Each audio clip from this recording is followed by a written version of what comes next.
Hi everyone, today I want to do a slightly different video. This is the Nokia 6133, a phone that came out in around 2006 on T-Mobile in the US. Very nice phone actually, especially for the time it came out in when pretty much everybody was having some sort of flip or slider phone or whatever, and this phone had a lot of features, so I want to go ahead and take a closer look and tell you why I actually liked this phone so much. So I went ahead and got a chair here, and this is a little different angle than I normally do, but I figured it'd be easier for like holding up the phone, showing you what's going on here and stuff like that. So widest angle lens here. I'm gonna go ahead and wake the phone up here. So this is actually a pretty interesting phone, okay? On T-Mobile, we have the T-Mobile wallpaper right here that was customizable though. And the major feature of this phone when they're advertising it is that when you open it up, see this button here on the side? It's a little hard to make out, but it's a button. It blends in with the phone, and watch this. Springs right open, spring-loaded opening of the phone, which is actually pretty interesting. And like, if you're trying to answer a call or something, rather than like having to take both hands and like go like this, or like, you know, like sometimes I would just open the phone like this. But if it wasn't spring-loaded, you would have to like guide it all the way open. So that is pretty convenient, just answering calls, because that's what you did back in the day, and go like that. Pretty interesting functionality on this phone. You do have a camera, 1.3 megapixels. The camera on this one is actually busted. I don't know why. Also the volume controls, which this actually did not control the ringer volume. You would control the ringer volume by having different profiles, and basically you'd set it up so that you would have a different ringtone at different, so if it was like at night or something, you'd have like a night profile, you'd have a meeting profile, a silent profile, a normal profile, and basically you could scroll through those even on the exterior screen, and then you could select one. So I'm going to go ahead and select the normal profile, and as you can see, activated normal profile. Let's go ahead and take a look on the inside of this phone, because this is actually what I find interesting.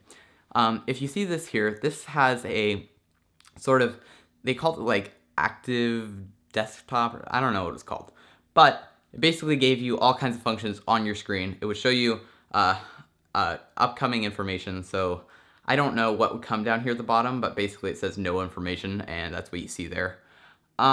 It would show your calendar information. As you can see, no upcoming notes, actually it said, because when you made a calendar entry, it was like a note. I don't know, but you'd set what day it was on, and you could set a reminder time and stuff like that. You also have access to a radio, which phones today actually don't even have. But you would have to plug in the headset to access the radio, so that was kind of inconvenient. But you also have a music player, which is pretty nice as well. And up here you have access to like a bunch of apps. Like, you can set which ones you want to put up here, and so I just have the defaults.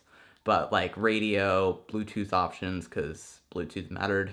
Inbox, create message, instant messaging, that's all pretty nice. And when you open up the main menu, you can customize this as well, in a time when phones weren't very customizable. Also, when this phone was out, Nokia had a place where you could download a ton of free apps for it, and I found that pretty nice. Web browsers like Opera Mobile, which didn't work too well, but pretty nice. You'd also have to pay for the data plan, which everybody pays for now, so I don't see what the big deal is. I mean, and I almost dropped it, but pretty easy actually to access stuff. I mean, they had this T-Zones deal, which this bottom 0 key, let's focus on that. Okay. Bottom 0 key there would access T-Zones, and what that would allow you to do is you'd access like sports scores and stuff like that. Really it wouldn't be necessary today with all the apps you can get, but I really feel like they should come out with a flip phone that has some applications and stuff like that. Kind of like this phone, but I mean, they should come out with one with like 4G or whatever, because I really like this form factor, and the problem is all the flip phones they sell are like made for basic use. This phone is more advanced than any flip phone that they're selling today. That's a problem for me. This phone didn't do even 3G, so it's going to be pretty slow data speeds, obviously.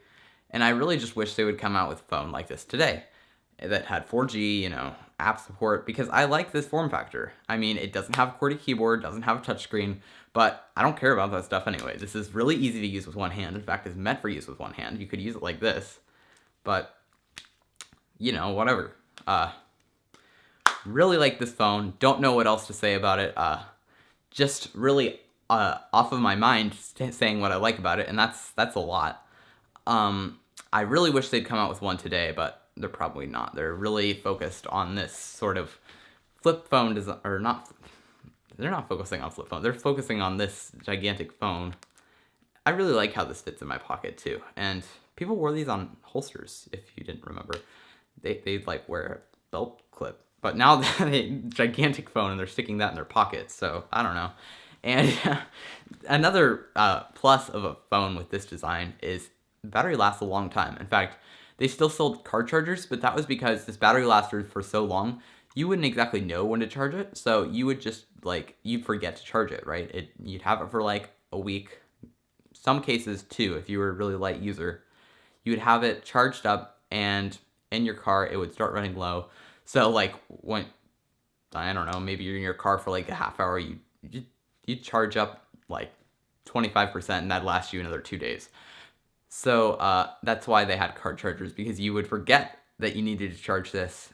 But now you need a car charger because every 15 minutes you need to plug in your phone. You know, I really wish they'd just have something like this.